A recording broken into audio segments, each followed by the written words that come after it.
dadka sunniga u badan caalamka waa suufi boqolkiiba 80 baa lagu sheegay caalamul islaami suufi kaliya inuu yahay boqolkiiba 11 ilaa 12 shiico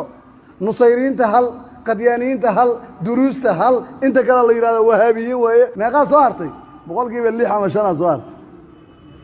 waa sida ayagu ay imagination u sameeyaan wax loo yaqaano waxa la yiraahdaa censorship iska qiyaas waaye laakiin suufigu wala dheer shaki male waa dadka ugu tiro badan عالم الإسلام وحي شيغاني بقولكيبا 80 تيجانية قادرية أحمدية إدريسية صالحية وحان فيرا ترينيو ماتريدية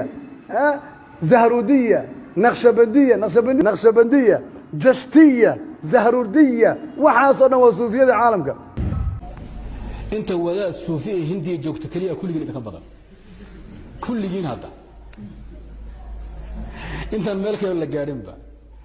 waxaan maghrib iyo muxuu ahay afrikada waqooyi fadhiya yeeyeen suudaan yaa fadhiya masar waxa dhooban in yar way wadaadaha wahabiyada boqolkiiba hal ma yidhano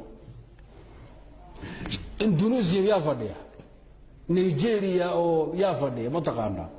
war adduunka hadii la idin xisaabo macal caamadina boqolkiiba 2 gaar meeshan muslimiinta ama 5 وركينا فانتان مهم جدا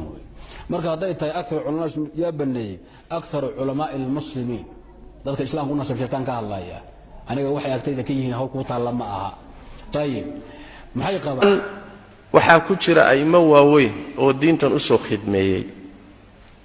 oo funuunta cilmiga oo dhan kule ayadi bayda kule مثلا cilmiga xadiidka rag badan oo ashaacira u khidmeeyay علمي مثلا تفسيرك رغبدن اشاعره با اخدمي علمي فقهك رغبدن اشاعره ايما با اخدمي